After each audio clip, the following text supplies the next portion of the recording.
For most people, Port Elizabeth is a quiet coastal town with quaint buildings and beautiful beaches. But for politicians contesting the local government elections, it is a political hotbed. It is the only ANC-controlled metro in South Africa that may fall into opposition hands.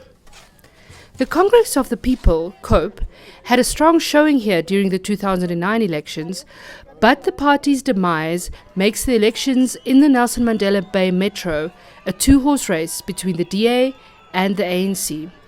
The Metro consists of Port Elizabeth as well as Dispatch and Uitenhage. Political parties put their best foot forward for the voters here. DA leader Helen Zille visited coloured communities numerous times and promised them the city would have its own police force if it is under DA control. The ANC, on the other hand, reminded voters that their circumstances have improved dramatically, courtesy of the ANC government. COPE told its voters it would build houses for those in shacks. The ANC have plunged this metro into a financial crisis which has dealt service delivery a crippling blow. We sit in this metro at the moment with a 515 million rand negative cash situation, and that coupled with the ongoing infighting within the ANC ranks has led to the point where the ANC voters are increasingly getting despondent and tired of the failed promises. Today, people talk about COPE having a possibility of winning Nelson Mandela Metro, or even being part and parcel of a coalition of leadership in the Nelson Mandela Metro. Yesterday, people were saying that COPE is gone and COPE is history. But today, people say, no, COPE must be given a chance. Because of my commitment to this vision, I must be part and parcel of those that are on the ground to try and consolidate and build COPE up. And to prove a point to many people that COPE was not a mistake. First and foremost, the ANC is not going to lose here.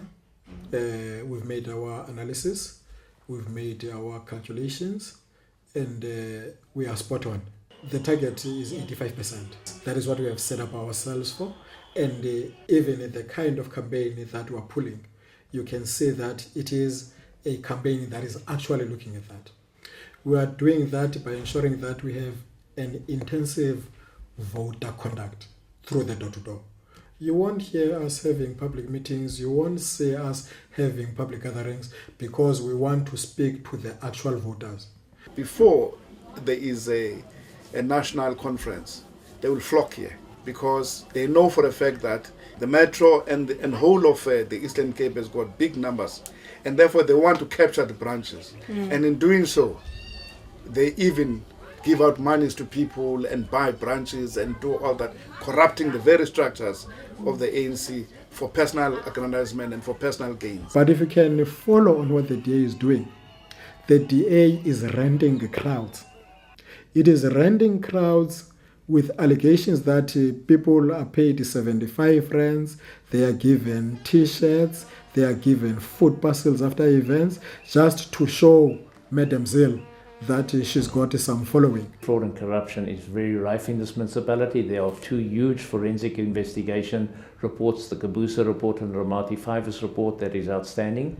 And all this has led to the despondence of voters in general from all communities. To your Kabusa report, which was commissioned by the MEC for local government, is very clear that it is a report that was meant to discredit the current chairperson of the ANC, Comrade Ngabafako. It turned out to be investigating matters that Comrade Ngabafako dealt with during his term as an executive mayor. We all know that Comrade Ngabafako, because of the political situation in the region, was also investigated by the Scorpions when the Scorpions were still here. But all those investigations resulted to nothing in terms of finding Comrade Ngabafako having been involved in any corrupt activities. The current mayor is a wonderful person, but unfortunately totally ineffective as a leader. And if I'm being overcritical of his leadership, then forgive me, because it may really just be the ongoing political interference from the ex-mayor Nebafaku, who's the chair of the Regional Executive Committee, because he appears to be running this council from Standard House and not from the mayor's office. That is not true. We are a leadership that has deployed competent people. What we do as the ANC is to monitor whether the mandate that has been given to those comrades of ensuring that there is service delivery and development of this area is achieved. Then you mustn't forget that this metro sits with a housing backlog of 92,000 houses. There are currently 22,500 buckets still in use, and there are 8,120 families who don't even have a toilet facility in this metro. With that kind of backlog and lack of service delivery, it is easy to understand why, where the DA governs, it governs well, that message is starting to become attractive to all people in this metro.